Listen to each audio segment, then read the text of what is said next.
ओम श्री गणेशाय नमः। श्री सरस्वती नमः। आप सबको श्रावण मास कृष्ण पक्ष एकादशी की हार्दिक शुभकामनाएं। कुंती पुत्र धर्मराज युधिष्ठिर भगवान से कहते हैं कि हे प्रभु, मैंने आषाढ़ मास के शुक्ल पक्ष की देवशयनी एकादशी का सविस्तार वर्णन सुना। अब आप मुझे श्रावण मास के कृष्ण पक्ष की एकादशी की सविस्तार कथा सुनाइए।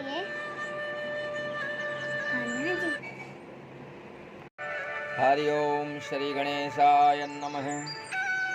आप सभी को श्रावण मास कृष्ण पक्ष कामिका एकादशी की हार्दिक शुभकामनाएं। कुंती पुत्र धर्मराज युधिष्ठिर ने भगवान श्री कृष्ण से पूछा कि हे प्रभु, श्रावण मास कृष्ण पक्ष की एकादशी का क्या नाम है, उसका क्या महत्व है। भगवान कहते हैं, हे राजन, मैं श्रावण कृष्ण पक्ष एकादशी की कथा कहता हूँ, उसे ध्यानपूर्वक सुनो। एक समय इस एकादशी की पावन कथा को भीष्म पितामह ने लोकहित के लिए नारद जी से कहा था। नारद जी ने पूछा कि हे पितामह, आज मेरी श्रावण मास के कृष्ण पक्ष की एकादशी की कथा सुनने की इच्छा है, अतः अब आप एकादशी की व्रत कथा को सुनाइए। भीष्म पितामह नारद के वचनों को सुनकर के बोले हैं कि हे नारद, आपने मुझसे अत्यंत सुंदर प्रश्न किया है, आप ध्यान लगाकर सुनिए। श्रावण मास के कृष्ण पक्ष की एकादशी का नाम कामदा एकादशी है। इस एकादशी की कथा को सुनने मात्र से वाजपेय यज्ञ का फल मिलता है। कामिका एकादशी के व्रत में शंख चक्र गदाधारी भगवान श्री विष्णु की पूजा होती है। जो मनुष्य इस एकादशी को धूप दीप नैवेद्य आदि से भगवान विष्णु की पूजा करते हैं, उन्हें गंगा स्नान के फल से भी बड़ा फल मिलता है। सूर्य चंद्र ग्रहण में केदार और कुरुक्षेत्र में स्नान करने से जो पुण्य मिलता है, वह पुण्य विष्णु भगवान की भक्ति पूर्वक पूजा करने से मिलता है। श्री विष्णु भगवान के पूजन का फल समुद्र और वन सहित पृथ्वी दान करने और सिंह राशि में गोदावरी नदी में स्नान करने के फल से भी अधिक होता है। व्यतिपात में गंडकी नदी में स्नान करने से जो फल मिलता है, वह फल भगवान विष्णु की पूजा करने से मिलता है। संसार में भगवान विष्णु की पूजा का फल सबसे अधिक है। भगवान की पूजा का फल श्रावण मास के कृष्ण पक्ष की एकादशी के फल के बराबर है। अतः नियमित भक्ति पूर्वक भगवान की पूजा न बन सके तो श्रावण मास के कृष्ण पक्ष की कामिका एकादशी का व्रत अवश्य करना चाहिए। आभूषण युक्त बछड़ा सहित गौदान करने से जो फल मिलता है, वह फल कामदा एकादशी के व्रत करने से मिल जाता है। जो उत्तम द्विज श्रावण मास के कृष्ण पक्ष की कामिका एकादशी का व्रत करते हैं, भगवान की विष्णु की पूजा करते हैं, उससे समस्त देव नाग किन्नर पितृ आदि की पूजा हो जाती है।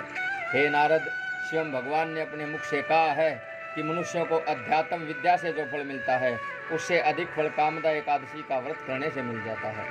इस व्रत के करने से मनुष्य अंतिम समय में अनेक दुखों से युक्त यमराज और नरक के दर्शन नहीं करता।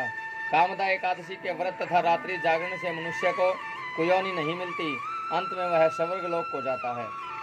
इसलिए पाप से डरने वाले व्यक्तियों को विधि विधान सहित इस व्रत को करना चाहिए। जो उत्तम मनुष्य श्रावण मास के कृष्ण पक्ष की कामदा एकादशी को तुलसी से भक्तिपूर्वक भगवान श्री विष्णु की पूजा करते हैं, वे इस संसार सागर में रहते हुए भी इससे इस प्रकार अलग रहते हैं जैसे कमल जल में रहते हुए भी जल से अलग रहता है। इस व्रत के करने से मनुष्य अंतिम समय में अनेक दुखों से युक्त यमराज तथा नरक की यातना नहीं भोगता। कामिका एकादशी के व्रत और रात्रि जागरण से मनुष्य को कुयोनि नहीं मिलती, अंत में स्वर्ग हो जाता है। भगवान की तुलसी दल से पूजा करनी चाहिए। तुलसी दल का फल 1 भार स्वर्ण और 4 भार चांदी के दान के बराबर है। श्री विष्णु भगवान रत्न मोती मणि आभूषण आदि की अपेक्षा तुलसी दल से अधिक प्रसन्न होते हैं। जो मनुष्य भगवान की तुलसी दल से पूजा करते हैं, उनके समस्त पाप नष्ट हो जाते हैं। हे नारद जी, मैं स्वयं भगवान की अत्यंत प्रिय श्री तुलसी जी को नमस्कार करता हूँ।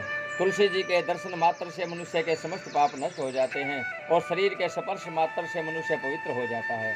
तुलसी जी को जल से स्नान कराने से मनुष्य की समस्त यातनाएं नष्ट हो जाती हैं।